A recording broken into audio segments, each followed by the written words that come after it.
Olá, pessoal, tudo bem? Eu sou o professor Leandro Cordioli. Hoje eu estou aqui com o Pedro Moreira, com a Marise.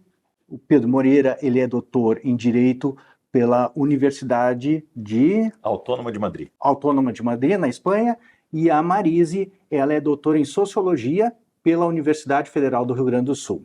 O Pedro está lançando esse livro, que é Deferência ao Legislador, a vinculação do juiz à lei no Estado constitucional. Esse é um tema fundamental nos dias de hoje, em razão do ativismo judicial e de todas essas questões que a gente está vendo na atualidade, em que o Poder Judiciário, especialmente o Supremo Tribunal Federal, vem ocupando um papel de destaque nas questões políticas e nas questões do Poder Executivo na nossa sociedade. Então, eu gostaria de passar para o Pedro a palavra e dizer que eu estou muito curioso a respeito desse livro. Ele vai fazer o lançamento dessa obra agora, dia 22 em São Paulo. 23 aqui em Porto Alegre.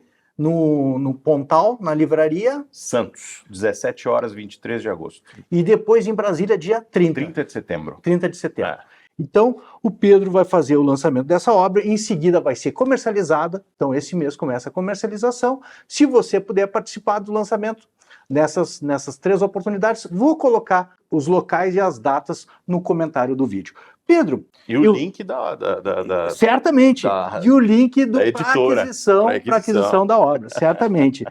Pedro, me diz aqui, eu vi que você começa com essa discussão a respeito do Carl Schmitt e do Kelsen, a respeito do guardião da Constituição, quem deve guardar a Constituição, e como é que você desenvolve esse tema do ativismo judicial? Vou te passar o teu livro aqui. Obrigado, né? Leandro, obrigado. Parte do que eu chamo de advertência de Kelsen, né? Sempre me inquietou essa ideia de que nós líamos o Kelsen, a jurisdição constitucional do Kelsen. Na faculdade, me graduei entre 2006 e 2010, faz aí, 2010, 15 anos, mais ou menos. E nós líamos bastante Kelsen, Alexy, Dworkin, etc. Às vezes, o Barzotto, alguns, professor Reik, com o Alexy, né? E às vezes parecia que no tema da jurisdição constitucional a coisa era um projeto só. E eu pensei, não, vamos revisitar um pouco o tema do debate entre o Schmitt e o Kelsen para tentar entender um pouco. Por quê? Porque sempre o debate e os livros e manuais de direito constitucional no Brasil evidenciam isso, a maioria deles, né? Sempre o foco era no resultado. Não, o Kelsen defende uma jurisdição constitucional para guardar a Constituição, e o Schmitt defendia que o chefe de Estado deveria ser o guardião da Constituição. Bom, muito bem, dentro daquele debate esse era o resultado. Mas ali, naqueles escritos, o Kelsen diz uma coisa que para nós é muito interessante, é muito importante e é atual. Ele diz algo como uma Constituição deve evitar qualquer tipo de fraseologia muito aberta, né? Deve evitar princípios, senão, se esses princípios forem colocados à disposição dos juízes, para que eles apliquem esses princípios, toda e qualquer regra de direito poderá ser obtida. E os juízes poderão ter um poder insuportável, né? Porque, claro, a sua visão sobre esses princípios pode ser uma visão completamente contrária àquela do parlamento, àquela da maioria do parlamento. Quando você fala em regra obtida, na verdade, é qualquer regra inventada ou construída. Isso, qualquer regra. A partir de um valor, se pode criar qualquer coisa. Criar qualquer coisa, porque o valor ele precisa ser densificado, concretizado.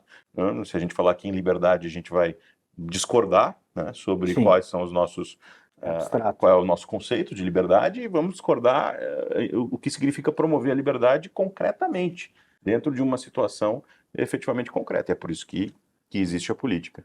Então, partindo disso, a minha conclusão nesse capítulo que eu considero a espinha dorsal, essa questão sobre a advertência de Kelsen, que eu considero que é a espinha dorsal do livro, nós abandonamos completamente a função da jurisdição constitucional pensada por Kelsen, porque a função era proteção da política. A jurisdição constitucional do Kelsen era uma estrutura a serviço da política, e não uma estrutura a serviço dos direitos. Nós passamos a pensar não só a jurisdição constitucional, e é por isso que o livro não é também um livro sobre jurisdição constitucional, sobre Supremo, sobre Tribunal Constitucional, é um livro sobre o juiz, a relação do juiz com a lei. Por quê? que nós passamos a adotar um tipo de ideologia da Constituição, que alguns chamam de neoconstitucionalismo, eu prefiro chamar de constitucionalismo dos direitos, porque ela é exatamente isso que ela é, que coloca o juiz, não só o juiz constitucional, mas o juiz e o sistema de justiça como um todo, não a serviço da preservação da ordem para que a política funcione e desenvolva e consiga encontrar o bem comum, funcione com regularidade, como era, digamos assim, a utopia da legalidade kelseniana, né? Nós precisamos garantir um cenário de legalidade, de regularidade, para que a política funcione dentro desse cenário e tudo não seja simplesmente poder.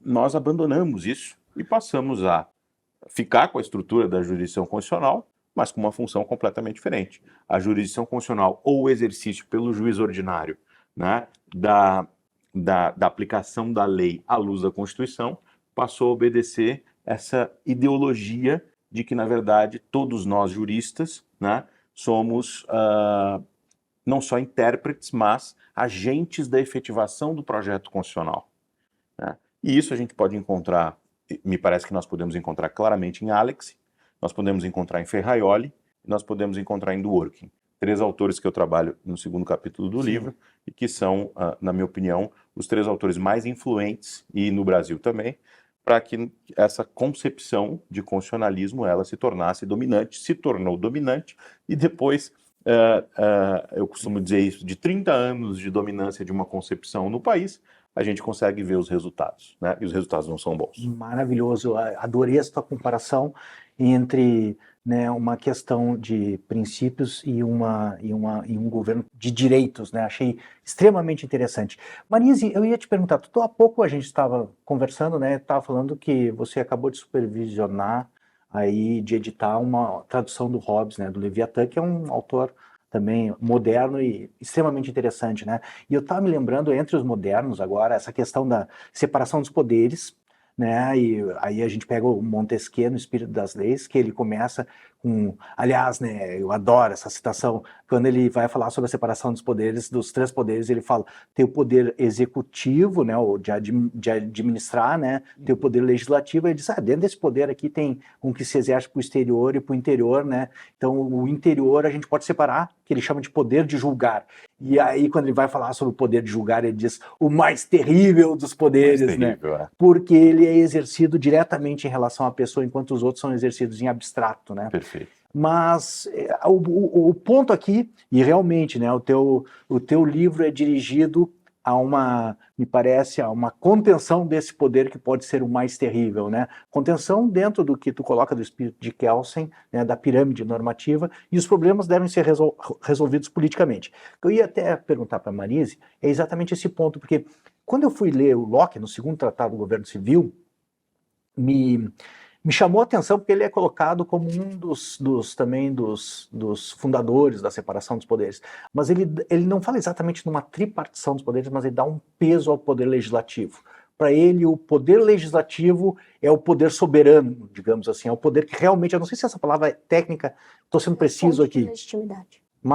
É o poder mais legítimo, é o poder que equilibra os demais poderes. É o poder que resguarda, né, essa representatividade do povo, né, e do cidadão, talvez aqui dê para usar já a palavra cidadão, porque tem uma discussão dele exatamente com Robert Filmer no primeiro tratado sobre o governo civil, que é o súdito, né, o sangue real, o sangue azul, descendentes de Adão, e os súditos, que são servos, na verdade, que não têm essa descendência direta de Adão. Então existe a nobreza e os súditos. E aí ele entra no segundo tratado do governo civil, falando sobre liberdade, falando sobre igualdade, que todos são iguais naturalmente e livres naturalmente, né? E coloca esse peso todo para conter o poder do Estado, e aqui a gente já pode falar de Estado, acredito, né?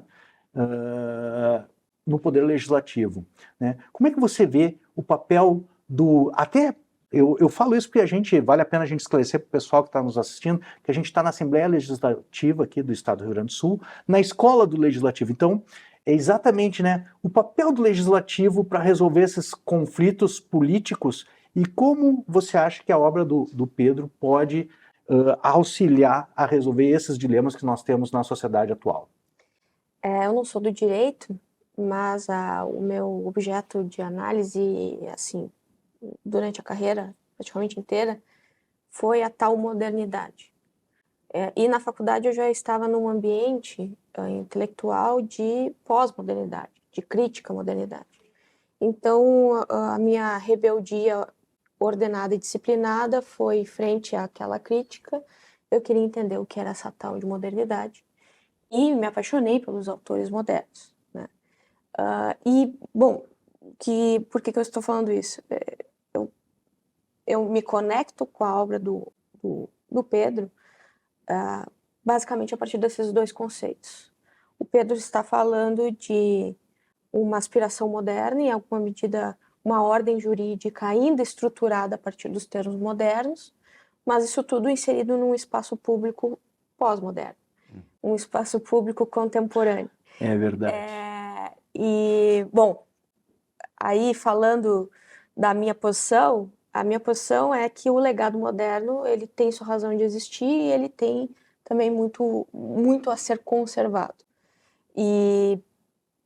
E aí, quando tu estava falando, eu vou desviar um pouco da tua pergunta, mas eu queria fazer um comentário do que ele disse. Quando tu estava falando sobre esse juiz que se torna um árbitro propriamente, e mais do que um árbitro, ele é um agente político, mas ao mesmo tempo ele tem uma condição de estar supostamente acima da política. E há todo um desengajamento político, um ar de desengajamento político, de despolitização. Não só de descrença com a política, mas também de enxergar a política não como um meio de existir socialmente, resolução, ou até mesmo de existir socialmente, né? De existir a sociedade. Mas a política quase como um problema a ser evitado, um problema a ser regulado, um problema a ser administrado. Ou como uma técnica, simplesmente. Exato. E isso é tão antidemocrático, né? É tão antiliberal e, em alguma medida, bastante antimoderno também, porque, aí partindo do Locke, a legitimidade da autoridade política a partir da representação e de uma certa concepção de que a competição política não é ruim, a violência política é ruim. E há na ideia de democracia uma ideia de transição pacífica do poder, de estabelecer determinadas regras que criem uma estabilidade, mas uma estabilidade mais ou menos flexível que possa também acomodar as divergências. A acomodação da divergência nem sempre é produção só de consenso, pode ser, inclusive, acomodação de divergências através de disputas, e de disputas que não cessam. Então, esse olhar moderno e liberal e da democracia representativa sobre a política, de que a política é um espaço de competição, a política é um espaço de conflito, e isso não é ruim, isso é o desejável da política, e principalmente numa democracia, acho que é esse aspecto ideológico liberal burguês que se perdeu no mundo pós-moderno. Então, há duas saídas, né, disso. Ou melhor, uma saída, talvez, que sempre vai ser uma certa tentativa de manutenção, de administração da política, que vai nos levar à despolitização e, por isso, a, literalmente, um ambiente extremamente opressivo. Porque onde não há possibilidade de ação política, não há possibilidade de liberdade. E eu nem estou falando só da liberdade no sentido do direito político, eu estou falando da liberdade em todos os aspectos. Então, ao mesmo tempo que eu entendo, do ponto de vista sociológico, essa descrença das pessoas na política, esse olhar para a política de uma maneira melancólica, me parece que esse desengajamento político, principalmente partindo das elites, acaba sendo talvez a maior expressão de um discurso antidemocrático hoje, né? O discurso antidemocrático hoje, ele envolve exatamente um discurso de não ter fé mais na legitimidade da política de resolução de conflitos. Tu está, eu não sei se politicamente tu está reivindicando esse ordenamento moderno, mas pelo menos você está trazendo como professor essa tensão entre ainda uma dimensão moderna de ordenamento jurídico e alguns princípios também ainda presentes, mas num condicionante de uma sociedade extremamente complexa, extremamente descrente com as metas narrativas, por isso com as soluções políticas doutrinárias organizadas através das ideologias, e aí a gente vê as ambiguidades, assim, porque acaba que essa crença no Estado de Direito se torna hipócrita, porque ela é convencional simplesmente na retórica. Sim. Né? Porque há todo um condicionamento. A coisa em si não existe. Ela serve como uma retórica. Então, o potencial de legitimidade do legislador, ele só serve quando é para vencer o debate.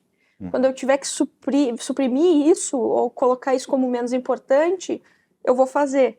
Então, eu adorei que tu trouxe que esse processo que eu chamei de despolitização é uma espécie de nova ideologia, e acho que é mesmo. Mas é interessante como essa ideologia ela não se coloca como um projeto ordenado e sistemático como as outras ideologias, de projetos políticos que realmente estavam dispostos, em alguma medida, mesmo que destruiu o sistema, ainda dispostos a fazerem política. Né? É um espaço muito privilegiado dessa pessoa que tem a possibilidade de reger a política sem sem se submeter aos condicionantes da natureza da política lá do Maquiavel. Boa parte do público que nos acompanha é estudantes, né? Então eu queria ver com vocês, até aberto para vocês dois, né? Qual é o espaço da política, da resolução dos conflitos políticos, que é o que vocês falam que está se esvaziando, e eu concordo, e é objeto da tua obra, me parece, né? Em parte, né? O esvaziamento da política. Qual é o espaço do judiciário? E aí uma segunda etapa, talvez, né? Mas que está conectada. O esvaziamento da política é um passo, diante do que tu falou, tu falou em antidemocrático, eu daria um passo além, né? Será que é uma forma de totalitarismo do judiciário já? Estamos a um passo de algo totalitário do judiciário? Tentando responder antes a tua questão sobre o espaço do Poder Judiciário, o espaço legítimo do Poder Judiciário. Isso. E sim, e conectando com a questão da Marise, sim, eu reivindico, acredito que nós estamos no Estado moderno, né? A estrutura do Poder Judiciário é uma estrutura moderna. Então, nós precisamos entender o juiz hoje como algo, como um agente que está dentro de uma ordem institucional normativa.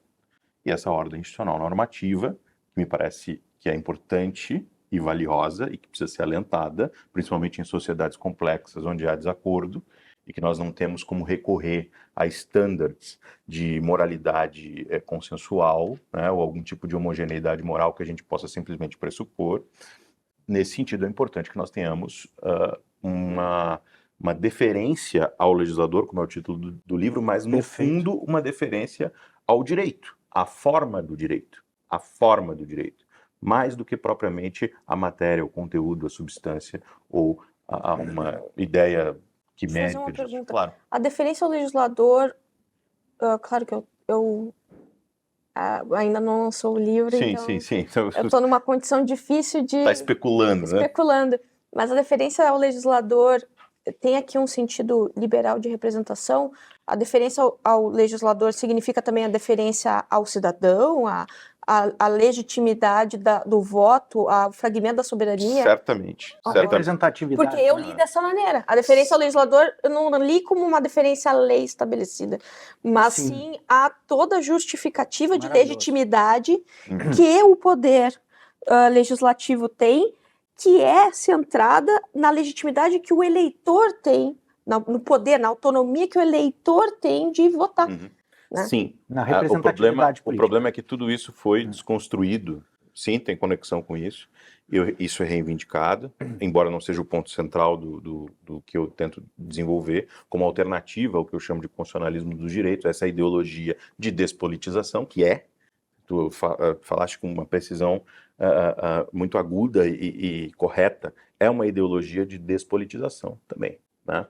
Que é perverso pra caramba, perverso. Porque tá na política, em nome dos direitos. Então, a ideologia dos direitos, ela é uma ideologia de despolitização. E é muito interessante, eu vou fugir um pouco da pergunta, vamos ver se eu consigo voltar. Mas é muito interessante porque o Schmitt, que era um adversário de Kelsen, né, a mesma preocupação. Então, no primeiro capítulo do livro, eu digo o seguinte, olha, nós temos 3 autores aqui, ele queria dialogar um pouquinho com 3 autores. Kelsen é o pai da jurisdição constitucional europeia, do Tribunal Constitucional, do modelo de Tribunal Constitucional como nós conhecemos hoje, embora não seja o pai da Judicial Review, da revisão judicial, que é a anterior. Mas ele tinha... E o Schmitt é um adversário, ele não acredita nisso, justamente porque ele acredita que tudo isso vai se converter, no final das contas, no que ele chama de aristocracia da toga, o que não deixa de ser uma previsão interessante, né? Sim. E verdadeira. E o Schmitt vai dizer por quê? Justamente por causa do tema dos princípios. E a resposta do Kelsen então os juízes não podem aplicar princípios. Né? Então, no fundo, eles estão eles estão, na verdade, concordando que o direito, a aplicação idônea do direito, em especial no Estado moderno, requer uma deferência à forma, à estrutura e à autoridade do direito. Senão, vira aquilo que o próprio Schmitt fala, vira mediação. E a autoridade do direito nesse contexto é essa ideia liberal de indivíduo, não? E tu falaste em arbitragem, né? Em arbitrar conflitos. E o Schmitt utiliza a palavra mediação. Então, mediação, despolitização, etc., é muito interessante, porque está reivindicando uma posição a partir da modernidade. O Schmitt, que é um crítico da modernidade, está preocupado basicamente com a mesma coisa, ele está preocupado com a despolitização. É por isso que o neoconstitucionalismo, a ideologia dos direitos, o constitucionalismo dos direitos, a ideia de que os agentes públicos e os juízes em especial, tudo que têm de fazer e a sua principal função é efetivar a Constituição, essa é uma ideia profundamente antipolítica, né? E como a Marise falou, antidemocrática, antimoderna, e portanto não é uma ideia boa. Eu digo com toda clareza e digo no livro, não, é uma má teoria constitucional. Tanto se a gente partir do política como Aristóteles, quanto para Maquiavel. Qualquer um. Qualquer um. Porque o Maquiavel é um republicano. Qualquer um. Então, qual o espaço do juiz? O espaço do juiz, para responder a pergunta do professor Leandro, o espaço do juiz é o espaço em que ele pressupõe, tá, que existe um regime anterior a ele. E esse regime pressupõe uma série de valores, que são todos esses valores que a Marise falou, da legitimidade democrática, etc., do cidadão, no final das contas, né? O Waldron tem uma frase que ele diz o seguinte: olha, nós somos muitos e discordamos sobre justiça. Se nós somos muitos e discordamos sobre justiça e transferimos aos juízes o poder de decidir por nós as questões mais importantes da comunidade, argumentando precisamente como nós argumentaríamos num parlamento, sim, e no final das contas, levantando as mãos e decidindo por 5-4 ou 6-5, como é o caso do nosso Supremo, por exemplo, são 11, lá são 9, né? O Waldron está falando dos Estados Unidos, então, na verdade, isso é um insulto, ele diz. Isso é um insulto. Porque isso não é direito, isso é, como o Schmitt falava, veja como os autores eles se conectam, mesmo sendo de tradições diferentes. Isso é alta política, ele disse. Isso é alta política. Que você desenvolver, na verdade, no caso de uma Suprema Corte que faça isso, alta política, uma espécie de terceira Câmara, né? Então, a função do juiz, e agora falando do juiz ordinário, é a função de não se entender, não se compreender como participante de uma empresa, de uma organização, de uma corporação que tem uma agenda. Muitas vezes o Poder Judiciário no Brasil se comporta dessa forma, ou o sistema de justiça. Nós estamos aqui para combater a corrupção, estamos aqui para efetivar direitos, estamos aqui para defender a democracia. Não. Muitas vezes não, acho que só vejo isso. Mas não, essa não é a função, nem mesmo a defesa ativa da democracia é uma função que compete aos juízes. A função que compete aos juízes é manter a ordem dentro de um regime que é pré-existente ao juiz, dentro de uma ordem que existe antes do juiz. O juiz ordinário, na modernidade e na forma como nós construímos o sistema político e o sistema de justiça, ele só tem sentido e ele só pode ser independente porque existe a lei, porque existe o legislador. É por isso que o juiz ele é independente e é por isso que ele tem independência, garantias, um bom salário, uma boa remuneração, não pode ser, ele tem inamovibilidade, uma série de garantias. Para que existem essas garantias? Não é para que ele aplique princípios constitucionais e efetive a Constituição, porque a efetivação dos valores constitucionais e dos propósitos da Constituição é uma tarefa essencialmente política. Ele tem independência e todas essas garantias para aplicar imparcialmente a lei, tá? E o Schmitt tem completa razão, eu tenho lido muito Schmitt, tenho gostado cada vez mais, porque acho que explica um pouco do nosso tempo. Ele tem completa razão quando ele diz, quando o juiz não aplica, ele não está vinculado, não se sente vinculado a uma pauta anterior, que determina, no fundo, a sua decisão, embora não completamente, né? Ele é um mediador, é um árbitro. É como o Weber falava, é a justiça do CAD. Tá? O Max Weber tem um texto interessante sobre isso. Ele diz, olha, a racionalidade do juiz no Estado moderno não é a racionalidade do oráculo, da justiça do CAD, de alguém que chama aqui e vê e faz uma mediação do interesse das partes, né, e vê mais ou menos o que é justo no caso concreto. Não. Né, o juiz do Estado contemporâneo, o juiz do Estado constitucional, o juiz que está inserido dentro de uma ideologia de limitação do poder político, é um juiz que concebe, antes de tudo, que o seu poder é limitado. E que, portanto, ele precisa observar uma certa concepção de Constituição e de direito que preserve a sua capacidade de autocontenção. E aí, o meu argumento central é a nossa concepção dominante, que orienta as nossas práticas, que orienta a mentalidade dos nossos juízes, do sistema de justiça, talvez dos advogados, dos professores de direito. Né? A nossa mentalidade é uma mentalidade fundada numa teoria constitucional ruim, uma má teoria constitucional que sim é responsável, tem responsabilidade por nós termos chegado até aqui, a um cenário em que não é só o problema do Supremo hoje. Esse é um problema, as coisas não começaram hoje. Então tem muitos novos atores nessa história, né, que estão preocupados com o problema atual, porque o problema atual envolve circunstâncias políticas, e que são circunstâncias políticas que interessam a um e desinteressam a outros. Mas o problema não é esse, o problema já é muito mais estrutural. Se fosse um problema simplesmente de exercício circunstancial do poder ou de má fé, seria muito mais fácil resolver, Leandro.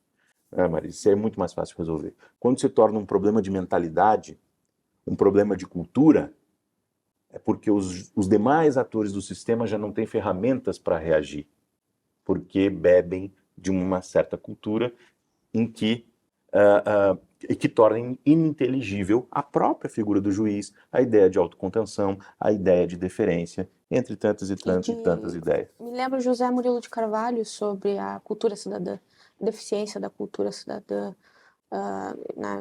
enfim, mas ele falou do totalitarismo, isso, conectando, toda essa tua discussão acaba, para mim, trazendo a necessidade de discussão de uma dimensão moderna de divisão entre público e privado. Então, quando tu pergunta de totalitarismo, por que eu sempre falo que o Hobbes não é um totalitário? Está longe de ser um totalitário. Porque o Hobbes, apesar de toda a solução absolutista como um pré-requisito para haver ordem, e a ordem como pré-requisito para haver algum nível de liberdade, para haver liberdade, ele ainda preserva, assim, como um moderno, e para alguns até como um proto-liberal, um espaço privado, sim, que é esse espaço da comunidade, da comunidade não, mas do sujeito, dos indivíduos, né? Há um espaço de escolha, há um espaço privado preservado. Que não é proibido, que não é regulado, está na esfera privada. Exato. E, inclusive, o próprio comércio, ele também chega a falar já de alguma coisa relacionada à divisão social, trabalho e tudo mais. Quando a gente está falando de totalitarismo não é qualquer tirania. O totalitarismo, se a gente for restrito a Arendt, né, o totalitarismo está muito ligado, e aquela geração, a um poder em um contexto de democracia de massas, sociedade de massas, ou seja, numa escala absurda de conflito, de multiculturalismo, e até mesmo de uma estrutura material imensa, que é uma cidade, por exemplo, numa comunidade pequena, envolve a propaganda de massa, como também algo que faz o totalitarismo ser um outro tipo de poder, a vigilância no espaço privado, principalmente. Eu estou me assustando porque eu estou preenchendo todas essas, só check. Pode seguir, mas estou me assustando. O policiamento da vida privada, a confusão entre Estado, governo e partido, enfim, ela faz ali uma lista. Então, o uso da palavra totalitário, às vezes no senso comum, transforma qualquer atitude autoritária e chama de totalitário. tão totalitário. Por exemplo, o Luís XIV não é um totalitário. Né? Existem tiranias que não são exatamente totalitárias. Sim. O totalitarismo exige, eu acho que o totalitarismo exige uma condição contemporânea, e principalmente tecnológica até, de vigilância e manutenção de entrar na vida, controlar a vida privada do sujeito. E acho que aí sim, tentando flexibilizar um pouco, geralmente uma posição austera quanto ao uso do termo totalitário, porque se banalizou, e aí eu digo, não, vamos trazer aqui o termo totalitário com checklist da muito interessante a divisão entre absolutismo e totalitarismo. Porque o absolutismo existe aí no espaço privado de liberdade. O totalitarismo, a princípio, não. Tu me provou que Hobbes não é totalitário, é absolutista. Concordo contigo. Achei interessante isso.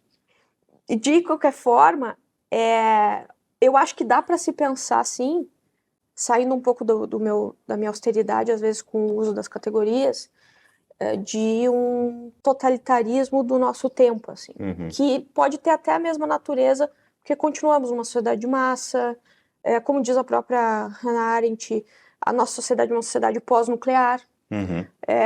Existem várias dimensões que são semelhantes, mas talvez essa ideologia que tu tá trazendo, né? Essa ideologia, ela pode ser um mecanismo interessante para pensar o totalitarismo do nosso tempo, né? Que inclusive pode ser esteticamente mais difícil de ser detectado, porque o totalitarismo que a Arendt está falando, por mais que exista um processo que leva ao totalitarismo, que ela fala sobre, inclusive, um processo que é não coletivo no primeiro momento, mas individual, das pessoas abrindo mão da sua capacidade de pensar, da sua autonomia, apesar disso, eu acho que dá para pensar o totalitarismo na nossa condição como algo talvez até pior, porque existe em toda a ascensão do poder totalitário uma clareza muito grande de um discurso nacionalista extremamente agressivo, uma clareza muito grande quanto a até mesmo uma contemplação deste líder carismático, ao mesmo tempo ordenador, uma sensação muito clara de que a democracia burguesa ela é inconstante, ela é instável, logo ela passa a ser criticada. Hoje não, hoje chega a ser tão irracional, assim, a gente chegou a um ponto de tanta irracionalidade que não está havendo um discurso contra a democracia de maneira clara. Está havendo um discurso antidemocrático numa forma de defesa da democracia. Está havendo uma ditadura sem exatamente o poder coercitivo militar claramente voltado a um projeto ditatorial. E aí, o que acontece no espaço público, de discurso, tu denunciar essa ditadura te torna um fanático delirante. Não é uma ditadura. Sim. É o argumento que a gente viu ontem numa entrevista que a gente estava vendo, nós dois, olha, esse jornal aqui nunca foi fechado, logo não tem censura. Sim. Né?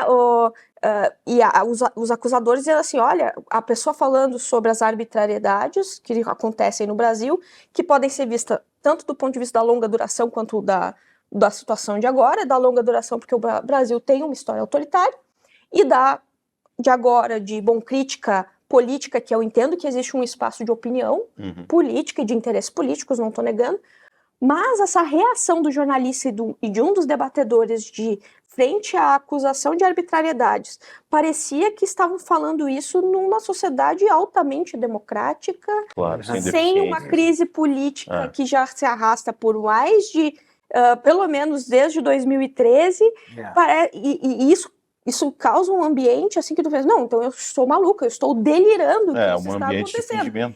E tu não tem vocabulário, porque como pegar o vocabulário, tu não tem mais vocabulário.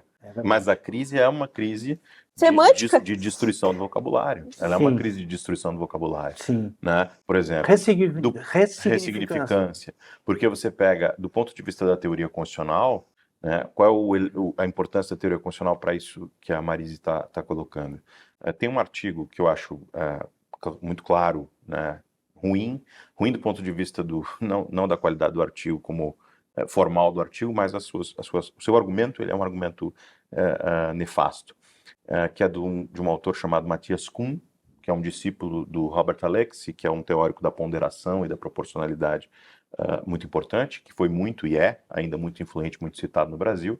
Ele diz, Who is afraid of total constitution? Acho que é esse o título. Quem tem medo da Constituição total? Né?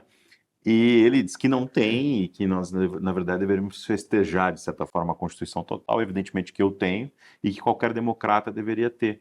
Porque qual é o sentido da Constituição total para ele? Ele diz, a Constituição ela tem que gerir todos os aspectos do Estado. Né? Então, ela tem o aspecto internacional, tem que haver uma Constituição que possa regular as nossas relações internacionais. A Constituição ela tem que também ter regular as ações de Estado, mas ela também, principalmente, esse é o ponto fundamental, ela tem de abarcar o mundo civil, que é o mundo da vida privada, que é o mundo do direito privado. E até então, a consciência, hoje em dia até a consciência. E hoje em dia até a consciência. Então, a Constituição não é mais compreendida dentro desse paradigma, né, que se tornou dominante, repito, entre nós. A Constituição ela não é mais um limite, ela é uma espécie de projeto que tem como objetivo civilizar aquela comunidade. Só que, obviamente, a Constituição não civiliza sozinha ninguém. Quem civiliza são os atores, civiliza, entre aspas, são os atores que têm o poder de interpretar e de aplicar a Constituição. Portanto, o sistema de justiça, que acaba adquirindo uma espécie de função pedagógica. E se essa Constituição ela é uma Constituição total, né, e a gente viu isso, acho que nos anos 90 ainda havia uma grande discussão sobre a constitucionalização do direito civil, o que isso significa? Significa que não há mais direito civil. Não há mais autonomia privada frente à Constituição. Porque o que é a Constituição? Hayek é o que, para mim, melhor explica isso. A Constituição é direito público, e direito público não é direito. O direito constitucional, diz o Hayek, não é direito. Direito constitucional não é direito. O que ele quer dizer com isso? Que o direito constitucional é o direito do Estado. É o direito de estabelecer os limites do Estado, as competências, as regras da política. Isso é direito constitucional. O direito constitucional não é o direito, não é o arcabouço que vai definir se a nossa vida deve ser de um jeito ou de outra. Que tipo de moralidade nós temos que absorver, que vai definir regras de direito de família, que vai definir regras de direito sucessório, que vai interferir nas questões de contrato. Mas hoje nem a linguagem mais é resultado da sociedade. Mas, e só retratando, eu acho que o Miguel Reale, quando participou da promulgação do novo Código Civil, ele disse, né, que é a Constituição do cidadão comum, né, que é o Código Civil, não é a Constituição. Claro, é a Constituição do cidadão comum. O Código Civil é o que regula a vida, não é a Constituição. Perfeito. Né? Mas eu não posso, com o juiz, para discutir se o Código Civil, se uma determinada norma do Código Civil será aplicada ou não, ingressar numa discussão de filosofia do direito. Sim. E os advogados hoje, em fundamentação, há muito tempo já, para discutir se uma lei, como uma norma do Código Civil, tem de ser aplicada a uma determinada situação, acabam muitas vezes tendo que voltar para os fundamentos do direito para discutir, quase como perguntando ao juiz, como é que você compreende? Como é que Vossa Excelência compreende e o reconstruir direito? Todo o direito. E reconstruir, na verdade, todo o caminho. E é esse o momento que a gente vive. O momento que a gente vive é crítico, por quê? Porque, como a Marise disse, perdemos o vocabulário. Como perdemos o vocabulário, nós nos inserimos numa espécie de cultura, e do ponto de vista jurídico, numa espécie de cultura jurídica que dissolveu a inteligibilidade do que significa julgar no espaço contemporâneo, num espaço orientado normativamente e racionalmente estruturado. Então, essa me parece a situação que a gente vive. Nós perdemos esses parâmetros e isso tem nos levado a uma situação de arbitrariedade. Por quê? Porque o que sobra quando a gente perde essa fidelidade à forma do direito? Porque a fidelidade à lei, a sujeição do juiz à lei, é uma fidelidade à forma do direito, à autoridade do direito. Né? Eu não posso ser fiel ao reivindicar algo de jurídico simplesmente recorrendo à justiça. O Fernando Atria diz isso sobre o Ferraioli. Ele diz, o Ferraioli pretende que simplesmente invocando ou normas abstratas de justiça, nós cheguemos a uma decisão concreta. E chama de fascistas aqueles que não concordam com ele.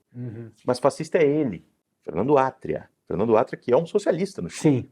Sim. Ele diz o seguinte, mas A pretensão fascista é dele. Por quê? Porque é uma pretensão fascista extrair de um valor, querer extrair de um valor em abstrato, né, uma consequência concreta que, na verdade, é simplesmente a vontade de quem aplica esse valor. Claro. Ou seja, que é o que muitas vezes acontece quando se transfere uma decisão para órgãos de justiça, que pretendem aplicar um tipo de moralidade política que não está determinada pela Constituição. E olha que louco, uma equação extremamente perigosa. Porque, ok, o Maquiavel, ele, na sua concepção realista, entende que a política, existe ali uma teoria da ação no Maquiavel. Da ação do indivíduo e vê a política como uma técnica e não como um direito. Logo, existe toda uma dimensão de ação da política, realismo de que a política ela é resultado dos interesses do poder, da capacidade até técnica de conquistar e manter esse poder. Só que para o Maquiavel, o poder é reversível. Então, ao mesmo tempo que tu conquista um território, tu pode perder um território. Perfeito. No momento em que tu estabiliza a soberania, porque, claro, o Hobbes encontra problemas nisso. Bom, nisso vai gerar uma anarquia a ponto de não existir ordem, e se não existe ordem, a preocupação, inclusive, de liberdade do Hobbes não vai haver liberdade. Nem justiça. Você não vai conseguir. E nem justiça, exatamente. Então, o aparato do Estado soberano se justifica a partir dessa concepção hobbesiana, de uma antropologia hobbesiana também, que nós somos violentos, nós somos antissociais, e numa fundação de um tipo de civilização baseada no Estado e, inclusive, na própria centralidade da lei, na organização da sociedade moderna. Sim. Só que, veja, o que o Hobbes faz, ele estabiliza o que para Maquiavel era reversível. Ele estabiliza o poder. Eu acho até com justificativas assim, muito compreensíveis para o tempo dele. Só que, veja, eu tiro a despolitização, eu estabilizo a questão da política com um aparato de violência absurdo, que é pós-industrial, tem uma capacidade de matar de maneira generalizada, um potencial imenso. É muito louco que não só essas arbitrariedades, essas tiranias, esse totalitarismo, ele não tem só uma dimensão simbólica, né? Mas ele tem uma dimensão de potencial de matar o outro, potencial material de destruição imensa. Então, veja, não é um soberano que se estabelece de maneira reversível e que pode perder o território. Eu conquistei Florença e eu posso perder Florença. É um soberano que tem garantido pelo Estado uma estabilidade de fato de ser soberano eterno. De se sobrepor sobre o indivíduo de maneira absoluta. Sim, não perde, né? Ele não perde, ele não tem como perder. Todas as vezes que ela começa a falar, eu faço só check na lista aqui. Não, isso é muito interessante. Essa observação é interessantíssima. Não tem como perder. Não, é pior, né? Porque ele tem no mundo politizado, há sempre a perspectiva de que eu posso ainda mais numa perder. Democracia. Posso de que perder. eu posso ser vencido. Sim, de que eu posso Numa democracia, ser então. ostracizado. Tu presta contas ao teu eleitor. Exato. Então eu posso Ele não perder. tem como perder. Quando eu não tenho como perder. Tu só aposentadoria compulsória aos 75 anos, né? Não, e Isso outra me coisa. Desculpa, mas Se não o mudarem, Hobbes, né? o soberano, não dá para ser lido de maneira pessoalizada. Ele está falando de uma razão de Estado. Essa estabilidade não é da pessoa do monarca. Sim. Então existe uma impessoalidade. Veja que como é que operar essa impessoalidade numa condição assim. Eu te interrompi, desculpa. Não, mas era isso. Só para completar, Leandro, a ideia de perder, a Marise, como não é do direito, o Leandro certamente vai saber. Diferente. Mas esse vocabulário é bom e complementa, porque sim, ele não sabe perder, na verdade não tem um horizonte da perda.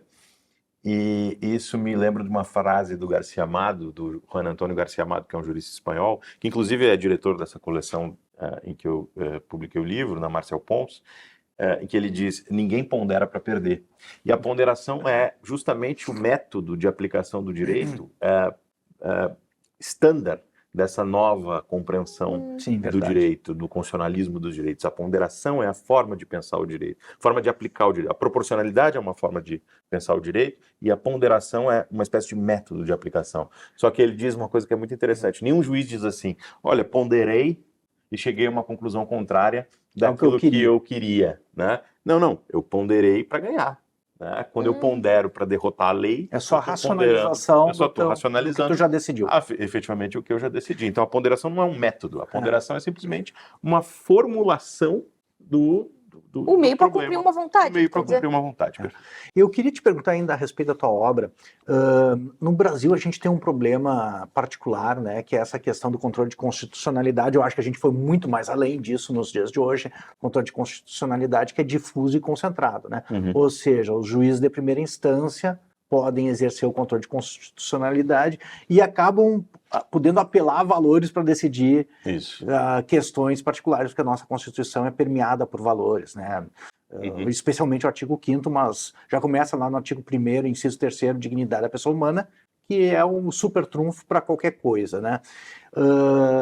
Mas também tem o controle concentrado, e me parece que hoje em dia houve uma época em que o problema ele era disseminado, né? Assim, o ativismo judicial e o esvaziamento da política se dava tanto do poder executivo quanto do poder legislativo no controle difuso da constitucionalidade. Por exemplo, vocês que são da política sabem que havia uma época que se conseguia leitos hospitalares, se vagas em creches através do poder judiciário, cirurgias, medicamentos, através do poder judiciário, né? Sim. E aí isso era tipo o poder judiciário ocupando o espaço do poder executivo, que deveria prover esses bens públicos, né? Dentro de um contexto de escassez de recursos. Dentro de Humberto Ávila, né? O cobertor é curto, se tapa o pé, né? Não tapa a cara, se tapa a cara, não tapa o pé, né? Certamente. E aí o administrador público tem a perspectiva para resolver esse problema diante dos recursos limitados, coisa que o juiz não tem. Está numa posição institucional, para usar a linguagem do livro, aproveito para puxar para mesmo. Está numa posição institucional adequada para enfrentar esse problema. Sim, porque o juiz ele dá o remédio que custa 10 milhões para resolver um problema de uma pessoa, mas acaba tirando recursos de outras pessoas que poderiam... E nunca deles, né?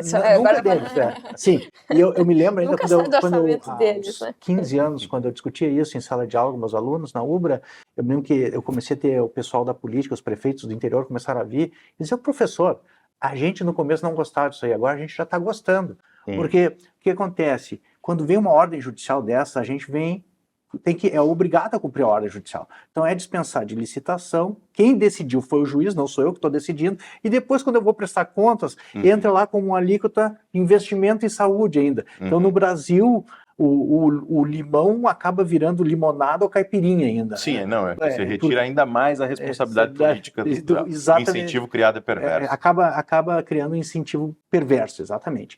Mas hoje em dia a gente deu um novo passo nisso aí, né? Então eu queria ver nessa questão especificamente, o teu livro é dirigido para todos os juízes, qual é o público do teu livro, mas a tua crítica ao esvaziamento da política e a essa devida deferência à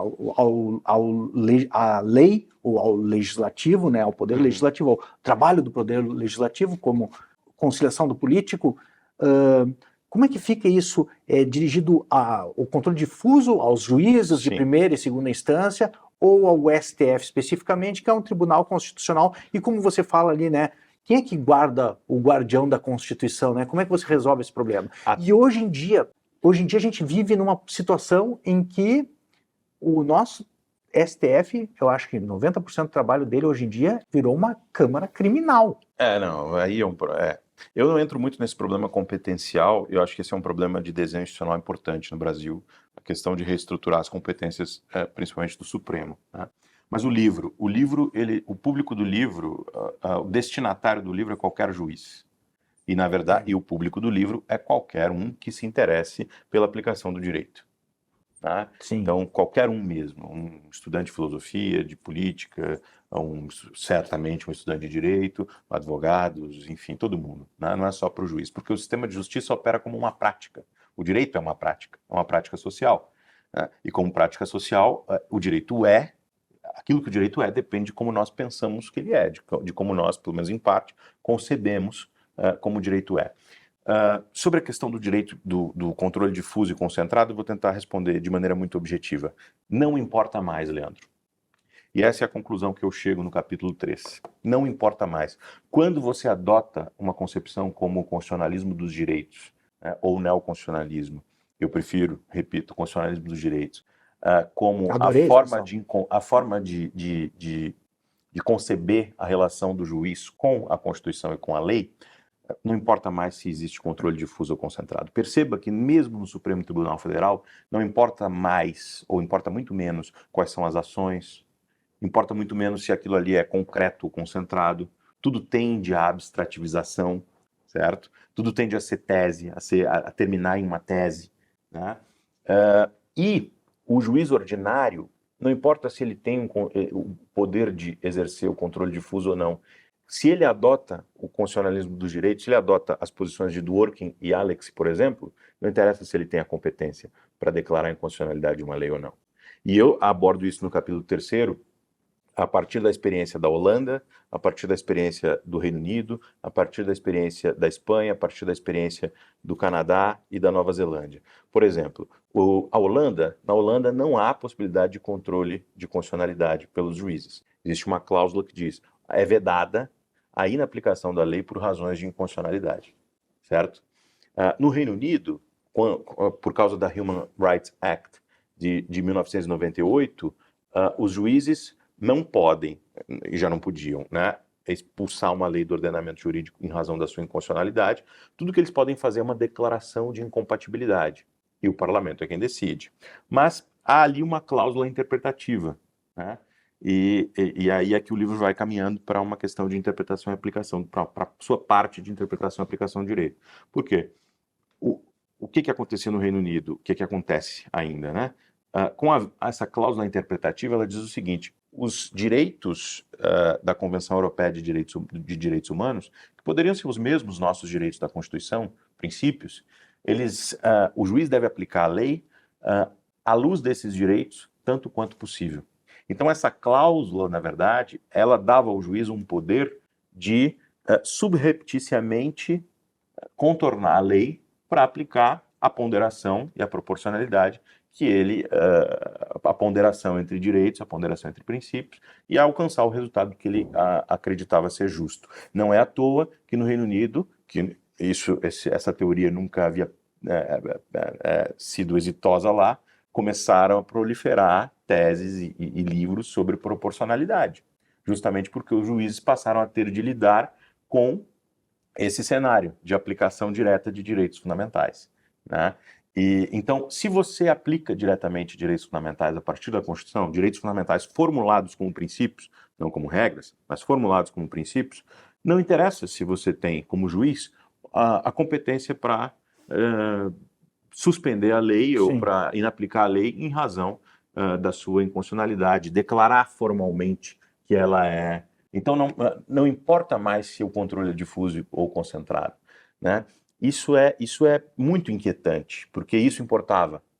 Mas quando a nossa consciência... Nem se fala mais nisso. Nem se fala mais nisso. E tem autores como Luiz Prieto Santis que ele diz isso. E ele é um constitucionalista dos direitos, ele diz, não importa, pouco importa. O que importa é que os juízes tenham as ferramentas para aplicar a Constituição no caso concreto. Perfeito. Então, se ele tem a ferramenta para aplicar a Constituição no caso concreto, não interessa se ele tem competência, se ele nem tem competência. Sim. Né? Vou dar um exemplo. Na Espanha não há direito à saúde, como há aqui. Uhum. Um direito subjetivo à saúde. Claro que aqui a forma correta de ler o artigo 196 é como ele está escrito, né? As pessoas têm direito a políticas públicas de saúde, não a qualquer... Não a tudo. E não a tudo. Mas na Espanha, o direito à saúde nem é um direito social. Ele faz parte dos princípios reitores das políticas sociais e econômicas. Então sempre houve um consenso de que direitos sociais não eram justiciáveis. Só que os neoconstitucionalistas ou os constitucionalistas dos direitos começaram a desafiar isso, né? E aí é muito interessante porque um autor como Luiz Prieto, ele vai dizer, os direitos sociais são exigíveis e a saúde é um direito social na Constituição Espanhola e, portanto, deve ser justiciável, deve ser o particular deve poder exigir de um juiz a prestação positiva. E aí quando você pergunta, tá, mas por quê? Não porque esteja na Constituição, né? Mas porque se adota a concepção de direito e de Constituição, que é a concepção que ele está propondo. Então, a partir do momento em que você adota uma determinada teoria sobre o direito, pouco importa o que está escrito na Constituição. Então, todo esse movimento, né, de constitucionalistas entusiasmados com a Constituição dirigente, com o neoconstitucionalismo, com os princípios, com os direitos, com melhorar o mundo e avançar o mundo por meio da Constituição, todos eles utilizam como pretexto a Constituição. Mas a Constituição, ela se torna circunstancial. Ela é o que menos importa. No final das contas, não importa a Constituição. O que importa é que as pessoas adotem esta visão sobre o direito, porque a partir dela, os juízes vão ter ferramentas para chegar a qualquer tipo de decisão que considerem justa, adequada, no caso concreto. Independentemente do que esteja realmente escrito na Constituição. E isso é absolutamente problemático, né? É verdade. Pedro, tu me empresta o teu livro? Claro. Primeiro, então, uma última palavra para o pessoal que nos escuta. Professora, você gostaria de deixar? Não, eu quero agradecer ter me convidado. Estou ansiosa, inclusive, para conhecer a tua obra. A gente tem conversado já há alguns anos e temos muitas coisas em comum, apesar de não ser do direito. Espero ter contribuído aqui com a discussão e obrigado pelo convite. Eu que te agradeço. Pedro, uma última palavra. Bom, agradecer ao professor Leandro, agradecer à professora Marise Chons também por contribuiu muito, né? É uma oportunidade sempre, sim, é sempre uma honra, é sempre uma alegria poder falar daquilo que a gente tentou escrever genuinamente, tentou articular. Como eu digo numa nota ao leitor, quando eu revi, porque esse livro foi publicado originalmente em espanhol, pelo Centro de Estudos Políticos e Constitucionais, e eu fui traduzindo ele com o tempo. E ele é uma tradução. Algumas coisas eu teria mudado, não a essência do argumento, né? Graças a Deus não precisei, não me arrependi do que escrevi, mas algumas coisas teria mudado. Obviamente, muitas coisas eu li, né, de lá para cá. Essa questão só se tornou mais premente, a questão se tornou mais urgente. Então, eu convido aqueles que nos assistem enfim, se interessarem pela obra, para que leiam, né? E fico à disposição também para discuti-la sempre que for preciso, para responder a críticas, para conversar. Professor Pedro, professora Marise, eu gostaria de agradecer também aqui à Escola do Poder Legislativo, que nós estamos aqui na Assembleia Legislativa do Estado do Rio Grande do Sul, gravando esse episódio, e recomendar para vocês, então, a obra Deferência ao Legislador, a vinculação do juiz à lei no Estado Constitucional, de Pedro da Silva Moreira. Está sendo lançado esse mês agora, de agosto de 2025, vai estar disponível em breve nas melhores livrarias. Vou deixar o link para os lançamentos com autógrafo, né, Pedro? Claro. Em Porto Alegre, São Paulo e Brasília, ou seja, né, você realmente está fazendo um lançamento a nível nacional dessa obra. É uma obra fundamental para os tempos que vivemos hoje em dia, né, onde essa questão do constitucionalismo, ou melhor, como é que você chama? Constitucionalismo dos direitos. Constitucionalismo dos direitos, né? Adorei a expressão, né? Cada vez mais vem se difundindo, e a checklist que eu fiz com a professora Marise ali, do totalitarismo, a gente, se não está toda checada, quase já gabaritou, né? Quase gabaritamos, né? É meio assustador. E essa obra ajuda a enfrentar e limitar os espaços do político e do jurídico e o que é apropriado em cada um deles. Então, agradeço a vocês também que nos acompanharam até aqui. Fica altamente recomendado. Um grande abraço do professor Leandro Cordioli.